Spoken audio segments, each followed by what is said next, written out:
Hello everyone, I'm Aria and welcome to another speed build. So today we are building a medieval inspired farmhouse. I just can't help myself. I really love this style, in case you haven't noticed.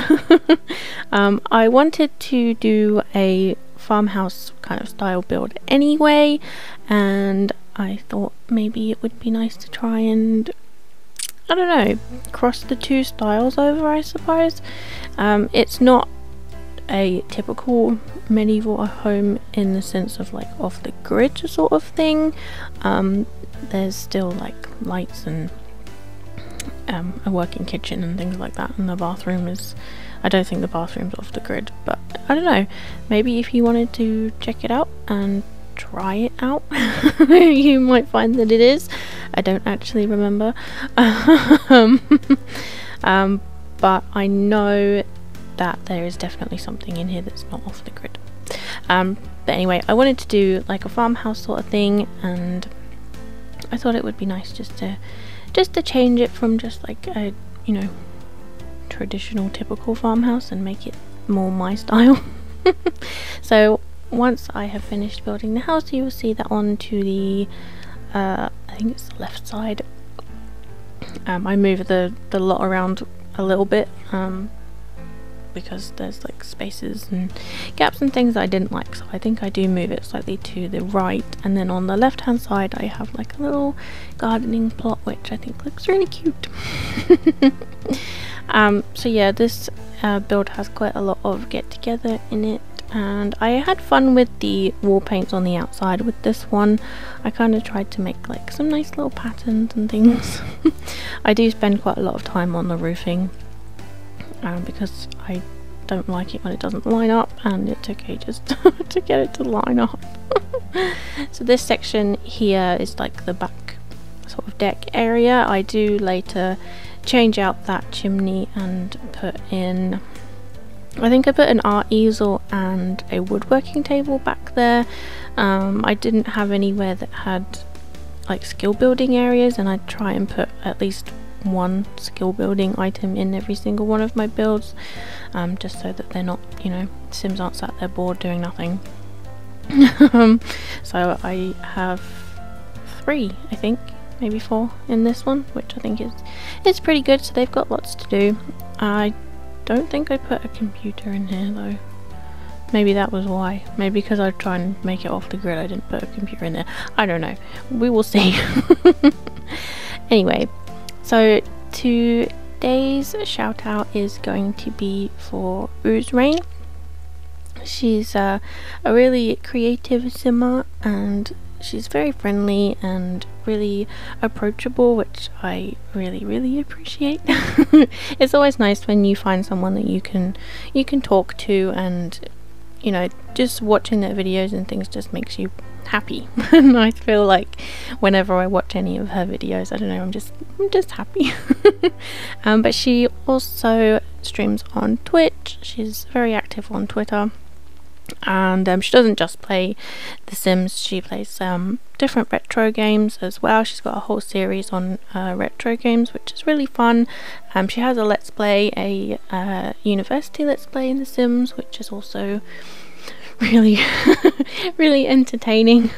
First episode, house caught fire, which was, wow, typical of The Sims, I suppose. But it was really fun to watch, and I am excited about the rest of it.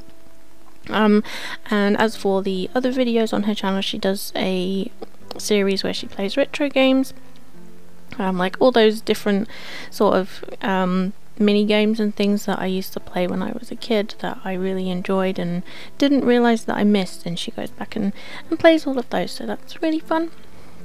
So yeah, I will link all of her information in the description if you would like to go and check her out and give her some love.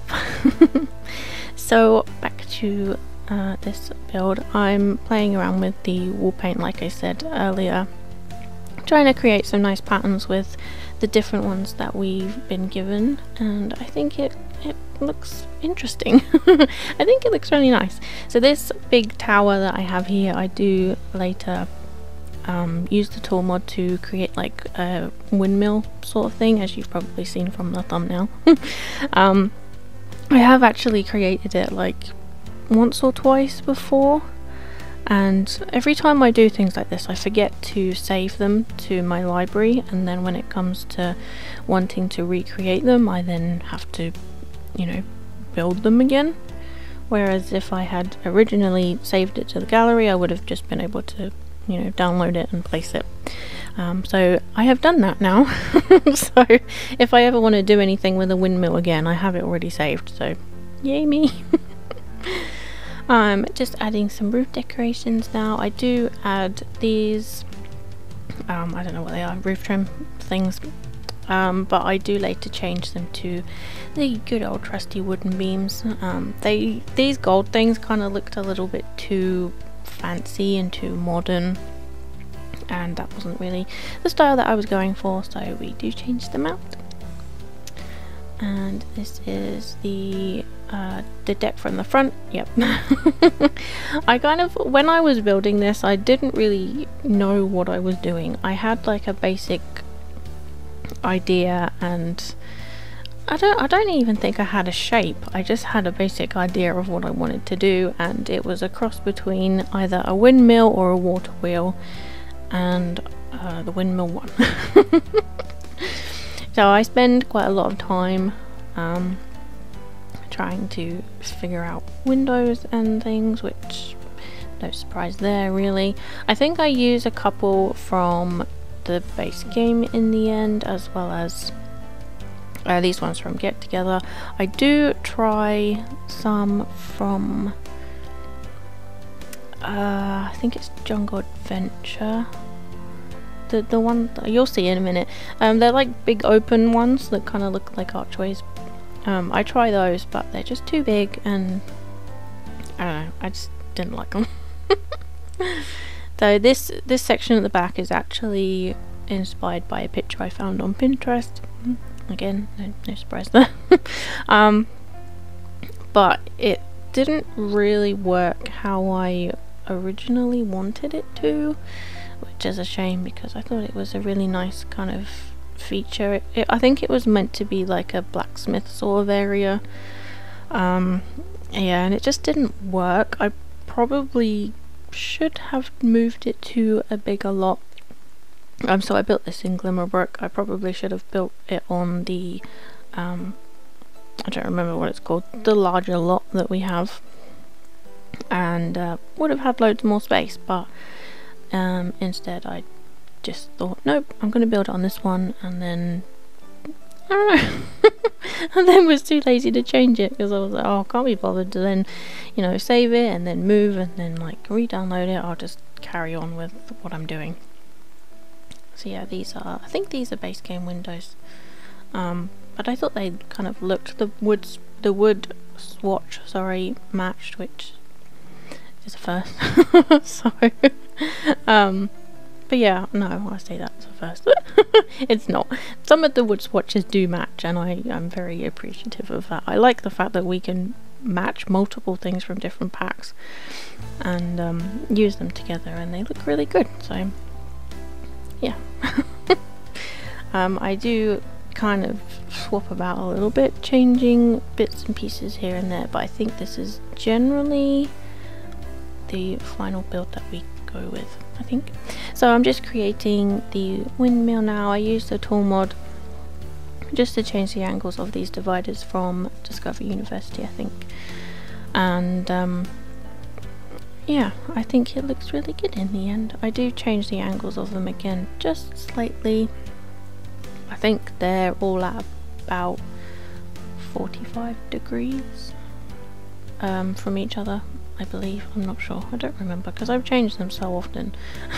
I don't know what the actual angle is now, but I think I did like 30 and then did 10 and then another 5 on each one. I was trying to get them all to stay in this little room that I've built here so that I can move the whole thing, but for some reason that one divider would not stay. It just wouldn't go in the room, which is very annoying, but it's fine. So I just changed the wall height of this in just a second. so that I can match it to the tower. I think on the top floor I've got the tallest wall height, so it's just to kind of match it up a little bit, as you will see in just a second. But yeah, this is basically what my life consists of now in any of my builds, is just constant tool mod rotations and moving things and then testing it out and moving things again, and it takes me literally hours. I'm not complaining, I really do enjoy it. It's just very time consuming, and I don't know, I've been told that I build quickly, but I don't think that I do. I don't feel like I do. I feel like I spend hours doing this, but I don't know, maybe once I've worked it out and saved it to the gallery, then I don't know, maybe it'll be even quicker. Who knows. But yeah, I really like the look of this, and I think I use the same items. I don't know whether I used a curtain or whether I used these dividers in my conservationist's home. I think it was these. But they definitely give off the right kind of look that I was going for. So I've just saved it to the library, which I'm grateful that I did, because once I tried to change the elevation on this, for some reason it like all deleted and went all weird, so then I had to re-download it off the gallery and put it back. So yeah, I learnt my lesson. Save everything. But yeah, we just changed a couple of the heights, which again, you know, this went all weird for some reason, which it's not a big deal, it's fine. So I think I use the, I don't know whether it's Journey Batu, sorry, or Jungle Adventure. I think Jungle Adventure, yes. These stairs. And then I just add some little walls, and then I think we go on to some landscaping. So I have been using Reshade for literally ever. And I usually use Dove for my screenshots, but I've been finding lately that it's a little bit I don't know, like pixelated in some places, and I don't know whether that's just my computer or whether it's just in general. I don't know. I haven't updated Reshade the last 2 times because I'm a bit worried that it's gonna break, and I don't want it to break, because I don't know if I'd be able to. I'm not very good at editing pictures, so which is why I downloaded Reshade in the first place, so I don't have to edit any of my pictures. I just take them with Dove and call it a day. But yeah, I don't know. I think I do use Dove to take the photos for this build, but my next build that I well, the one that will be coming out after this one, when I tried to use that preset, it was, I don't know, very weird and pixelated, and I'm not really sure what was going on with it, but I don't know if anyone else knows what's going on with Reshade at the moment. It seems to be causing a lot of crashing for some people, which I thankfully haven't experienced, but yeah, touch wood, it doesn't happen. So right now I am creating like the little gardening plot thing that I make.